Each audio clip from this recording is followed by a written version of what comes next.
भाव छोड़कर, मन बुद्धि छोड़कर, दुनिया की परखी छोड़कर, दुनिया के बड़े बड़े सांसारिक तरीके छोड़ करके हम ये बात समझे, गुरु में और प्रभु में भेद नहीं होता है।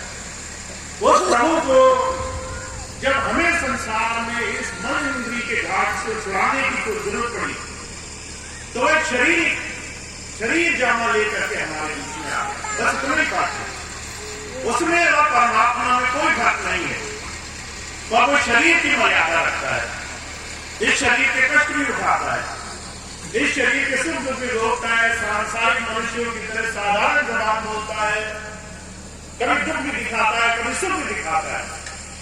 ये बात जता देने के लिए कि दुनिया के दुख सुख, लाभ हानि, जीवन मरण, ये तुम्हारे जीवन में तुम्हें सुख और दुख के पात्र बनाने के लिए नहीं आए। ये जीवन में तुम्हें कुछ बड़े ऊंचे ज्ञान को सिखाने के लिए आए। तुम्हें तमाम चीजों से कुछ सीख लेना है। तुम्हें सुख से विनम्रता का पाठ सीख लेना है। तुम्हें दुख से कृतज्ञता का, अपने जीवन में उस परमात्मा की हर एक दया महर के लिए धन्यवादी होने का पाठ सीख लेना है। दुख आए तो तुम्हें दुख के पीछे भी उसका संदेश जानना है, सुख आए तो सुख के पीछे भी उसकी दया महर को समझना है। मुझे कहा करते थे, अगर तुम्हें यकीन ना आए तो तुम दुनिया के किसी भी इंसान को देखो, कोई भी एक जैसी स्थिति में कभी नहीं रहा। जो कभी दुखी था उसका अच्छा समय आया, उसके जीवन में सुख आ गए। जो कभी सुखी था, धनी था, सेठ साहूकार था, एक समय ऐसा आया उसके जीवन के सारे धन दौलत के आयाम छिन गए, वो गरीब हो गया। जो गरीब था वो अमीर हो गया, जो अमीर था वो गरीब हो गया। ये तमाम जीवन चक्र में हर एक इंसान ऊपर नीचे हमेशा रहा है, पर जीवन में वही सही मायने में सुखी रहा जिसने गुरु से अपने आज में जीवन जीने की कला सीखी है। तो हम वो भाग्यशाली जीव हैं जिन्हें स्वामी जी एक बड़ी अलग ही चीज सिखाना चाहते हैं। वो ये कि हमें भेदभाव से गुरु को नहीं परखना, हमें दुनियावी ज्ञान से गुरु को नहीं परखना, हमें कभी बौद्धिक स्थिति से, दुनिया के वैभव से गुरु को नहीं परखना, क्योंकि बाहरी चीजें कभी भी हमें ये नहीं समझा पाएंगी कि कौन सी प्रभु सत्ता के साथ जोड़ने के लिए वो संत आए हैं। वो हमारे अंदर बैठे हैं, वो हमें अंदर ही मिलेंगे, और उनको अगर जानना है तो हमें अंदर तक आने जाने की कला को रोज सीख लेना है। अपने अंदर उस प्रभु को देखने के रास्ते पर रोज अपना जीवन थोड़ा थोड़ा उसकी तरफ बढ़ाने के लिए जीवन चला लेना है। और अगर आप इस चीज के लिए राजी हैं तो सबसे पहली चीज का परिवर्तन जो आएगा वो आपकी दृष्टि और आपकी जबान में आएगा। मुझे कहा करते थे, अगर कोई काले किसी कपड़े, सफेद कपड़े पर लग जाए, आप उसे धोबी के पास ले जाएं तो वो धुला या नहीं धुला उसकी सीधी सादी फर्क है, उसकी काली दूर हो जाएगी। उस कपड़े पर लगी हुई तमाम गंदगी दूर हो जाएगी। वो सफेदी के साथ आपको नया साफ सुथरा दिखने लगेगा। ऐसे ही एक सत्संगी, एक इंसान के जीवन में वो अच्छे रास्ते पर चला नहीं चला, इसकी फर्क भी हमारे जीवन में हमारे स्वभाव से दिखाई देती है। इसलिए जो कहा करते थे, जब संत आते हैं वो हमें परिवर्तन के साथ जोड़ने के लिए आते हैं। महाराज जी से एक बार किसी ने पूछा, महाराज जी आप संसार में आए, तरह तरह के आपने अभियान चलाए, आपका सच्चा रास्ता क्या है जीवन में? तो महाराज जी कहने लगे, मैं मानव निर्माण करने के लिए आया हूं, मैं मानव निर्माण के रास्ते पर लगा हूं। तो बहुत से लोग सोचने लगे, मानव का भी निर्माण होता है क्या?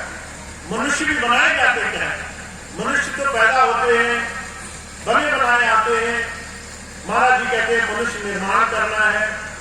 तो महाराज जी कहा करते थे, हमने ये मनुष्य जैसा शरीर पाया है, पर मनुष्य जीवन के अंदर मनुष्यता, इंसानियत, हमारे अपने स्वभाव, व्यक्तित्व, हमारे अपने जीवन के सही जुड़ाव से आएगी। अगर हम हर वक्त हर घड़ी उस प्रभु धारा से जुड़े, हमें कोई भेद दिखाई नहीं देता।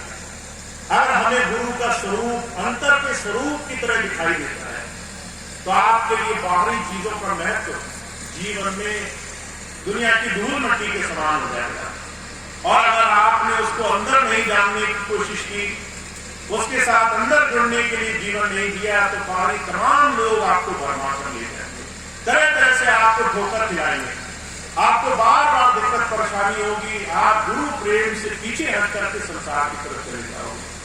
तो आपको मौके बहुत मिले हुए हैं, पर इस मौके का लाभ तब है जब आप अपने जीवन में एक चीज की शुरुआत करो, वो है अपने जीवन में अपने लिए खुद संयम रखने के लिए संकल्प ले लो। इसलिए मुझे कृपाल सिंह जी महाराज कहा करते थे, 3 तरह की कृपाएं होती है संसार में। पहली कृपा प्रभु कृपा, तुम्हें कीड़े मकोड़े जीव जन पशु पक्षियों की योनि से ऊपर उठा लिया, तुम्हें मनुष्य जीवन दे दिया, तुम्हें मनुष्य जीवन जैसा ऐसा सुनहरा अवसर दे दिया कि तुम्हारे पास अब ये एक मौका है, तुम अपने जीवन में जो चाहे कर सकते हो। तुम नरकों में भी जा सकते हो, तुम स्वर्ग में भी जा सकते हो, और तुम स्वर्ग नरक से बच करके अपने जीवन को मुक्ति के रास्ते पर भी ले जा सकते हो। ये सारी चीजें तुम्हारे हाथ में इस एक अवसर से दे दी।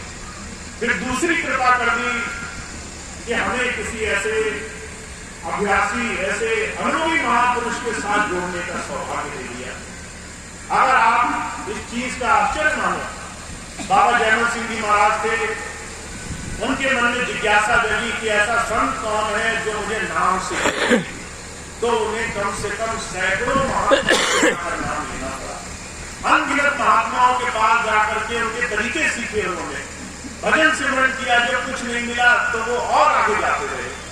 एक गुरु जी के पास जाते थे, कुछ अनुभव नहीं होता, दूसरे गुरु जी के पास जाते थे, तीसरे गुरु जी के पास जाते थे, अनगिनत महात्माओं के पास गए। महाराज जी हुजूर कृपाल सिंह जी महाराज अनगिनत महात्माओं के पास गए, और आपको परमात्मा की ऐसी कृपा हुई, आपको स्वामी जी के, गुरु के, जिन जिन महापुरुषों के साथ भी जुड़कर आज आप यहाँ पहुंचे हो, उनको आपको इतनी आसानी से सुलभ अवस्था में प्राप्त करा दिया।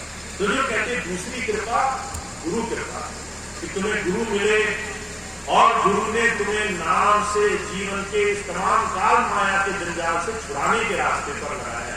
तुम्हें एक बात समझाई है कि भाई बाहर कुछ नहीं है, कभी मन बुद्धि से मत रखना। गुरु के पास आते ही सबसे पहली सबसे जरूरी कोशिश करने लगना कि अभ्यास में बैठने लगना।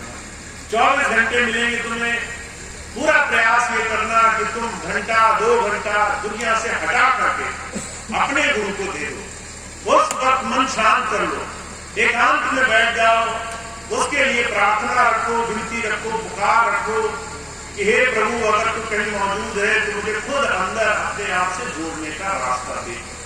मुझे कहा करते थे ये दूसरी गुरु की कृपा है, वो तुम्हें अंदर जोड़ देता है।